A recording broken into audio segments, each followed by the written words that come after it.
From wild rides to the Wild West, many of us who live here now have descendants who traveled from faraway places to be here in California during the time of the gold rush, but not many of us have a detailed account of the journey that they took to get here. Mary Jo Sonntag does, through over a century of letters written by her family. She has shared her ancestors' remarkable history with the public in a new book. It's entitled Write If You Live to Get There.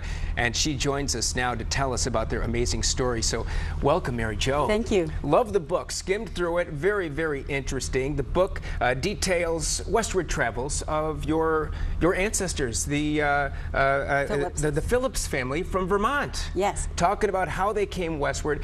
Tell me, how are they unique and why did they decide to come to the Lake Tahoe area?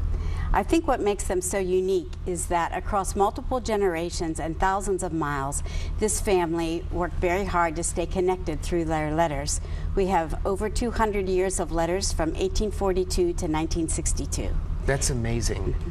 You know, there's not many people with letters like this. No, it is very unusual. Well, tell us, how did you come about the letters? How did you find them? In 1962, my mom inherited a white wooden chest from her mother, and in this chest were the letters, family memorabilia, photographs, some sketches, poetry, jewelry. It was really a treasure for us to uncover that. Well, sure. And this was 1962? Yes. And it came to you. In what year did you start working on it? In 1992, I had the opportunity to come on a business trip here to Sacramento, and I went on a side trip to Placerville and found the family tombstones in the Union Cemetery. And when I went home, I said, Mom, if you take those letters out of the closet, we can organize them and we'll go to California and follow the trail that our ancestors did. And that's what we did. And during this time, in the 1800s, there had to be concerns of people heading westward. So what were some of those concerns? Yes, this family wrote a lot about the weather, especially coming across Kansas and Illinois. There were a lot of tornadoes, bad storms. Sure. And then when they came out west, winters in the Sierra Mountains were very challenging. Okay, so when it comes to challenging conditions in the Sierras, how did they deliver mail back then in the 1800s? Well, there was a man named Snowshoe Thompson who actually came to the U.S. from Norway when he was a small child. And he read an ad in the newspaper that said, "People lost to the world, U.S. mail carrier needed." And he responded to that, and for over 20 years, he was the sole contact between the eastern part of the country and the Sierras in the winter. And the Phillips women, I know, have been very inspiring to you. Tell me about that. They were very entrepreneurial women.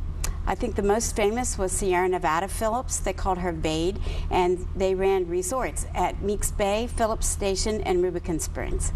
Amazing. And what did you learn personally as you were going through all of these letters? Yeah, I think the letters provided a very personal account of what their experience was like, and I particularly appreciated how resourceful and resilient they were.